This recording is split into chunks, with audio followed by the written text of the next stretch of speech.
এখন আমার ধারা মতো দেখতেছি এখন বর্তমান হয়তো জামাত ইসলামী এখন টপে আছে। আপনি তো মাঠে ঘাটে কাজ কাম করে খান, তাই না? আমরা কৃষক লোক, একদম কৃষক মানুষ, গ্রামের কৃষক মানুষ। একবারে কৃষক। আগামী ত্রয়োদশ জাতীয় সংসদ নির্বাচন আগে আসতেছে, এর মানে সামনে এই এক সপ্তাহের মধ্যে হয়তো তফসিল ঘোষণা হবে। তবে আপনি তো খুব ভালো খোঁজ খবর রাখিছেন দেখতে। অবশ্যই আমি কৃষক হলেও অবশ্যই কিছু না কিছু জানি যে কখন কোন সময় কি হয়। আচ্ছা, দেশের মানুষ কি চায়? আপনাদের এলাকায় কেমন ভোটের আবহাওয়া হচ্ছে? দেশের মানুষ চায় যে সব মানুষ যেন শান্তি শৃঙ্খলা ভাবে যেন বসবাস করতে পারে। হ্যাঁ, আমিও আদিবাসী, আদিবাসীর মধ্যে আছে, আদিবাসীরা সংখ্যালঘু। সংখ্যালঘু। আচ্ছা, এখানে আপনারা কি মনে করতেছেন কোন দলের ভোট দিলে তারা আপনাদের নিরাপত্তাটা বেশি দিতে পারবে আপনারা বলে মনে করতেছেন? এখন দল যেহেতু 15 বছর পর যখন আমরা আবার নতুন করে যখন আসতেছি, এখন এখন কোন দল যে ভালো করবে কোন দল খারাপ করবে, এখন বর্তমান মাঠে নামার পর তারা নিজেরাই তাদের বর্তমানটা ওরা তুলে ধরবে যে কিভাবে কি করবে ওরা। তাহলে আপনাদের বিশেষ করে দীর্ঘদিনের পথ চলায় হ্যাঁ, আগামী দিনে নির্বাচনটা সুষ্ঠু হবে বলে মনে করতেছেন? হ্যাঁ, যেহেতু আমিও একজন সমাজতান্ত্রিক দল বাসদের একটা সদস্য। হ্যাঁ, আচ্ছা, আমি আচ্ছা। বলতে চাই সুষ্ঠু নির্বাচন হোক এবং দেশের মানুষ একটা সুন্দর পরিবেশে থাকুক এবং সে যেন মানে নির্বাচনে যেন করে ক্ষমতা, আমাদের দল ছোট হোক সেই যেন সমাজ ইয়াতে।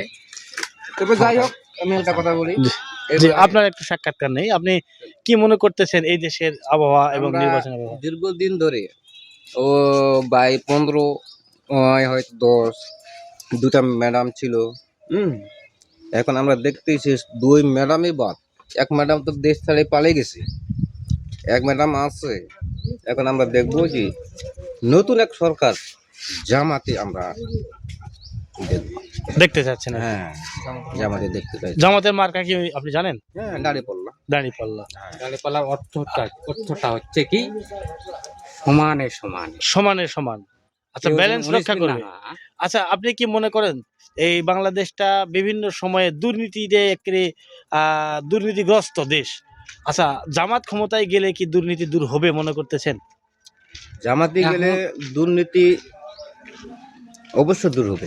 দূর হবে, ওদের বিশ্বাস আছে তো? হ্যাঁ, ওদের যেটা বক্তব্য, হ্যাঁ, ওরা কি বলে? ওরা বলতেছে দুর্নীতি হবে, কিন্তু পরবর্তী যখন ক্ষমতা যাবে তারা এখন কি হবে সেটা তো আমরা বলতে পারবো না। বলা যাচ্ছে না। ওদের ভবিষ্যতে আমরা বলতে পারবো না তো। কিন্তু এর আগে তো আপনারা দেখেছেন যে অনেক দল এসে বলেছে যে দুর্নীতি বন্ধ করবো, অনেক দল দেখছি, কিন্তু দুর্নীতি কেউ বন্ধ করতে পারেনি। বারবার দুর্নীতি চ্যাম্পিয়ন মোটামুটি হয়েছে। সাধারণ জনগণ, হ্যাঁ, হ্যাঁ, আমরা কৃষিকাজ করে খাই, আচ্ছা, আমরা আচ্ছা। চাই যে শান্তি জিনিস। কিন্তু সংখ্যালঘুরা এমন কি চায়, সংখ্যালঘুরা চায় যে তারা নিরাপত্তা, তারা দেশে বসবাস করে নিজস্ব যে সম্পদ, সেই সম্পদ রক্ষার যে দায়িত্ব সেটা যেন সরকার যেন বহন করে। হ্যাঁ, যে এটা আমরা সবারই চাওয়া পাওয়া, এটা আমাদের সবারই চাওয়া পাওয়া। যে দলই আসুক তারা যেন একটা সুন্দর বসবাসের যোগ্য একটা জায়গা, অধিকার যেন সমান থাকে। আমি বললাম ভাই কিছু বলবেন? জামাতে ইসলাম আমি কিছু বলবো না, আমি একটু শুনতে আসলাম। ও আচ্ছা।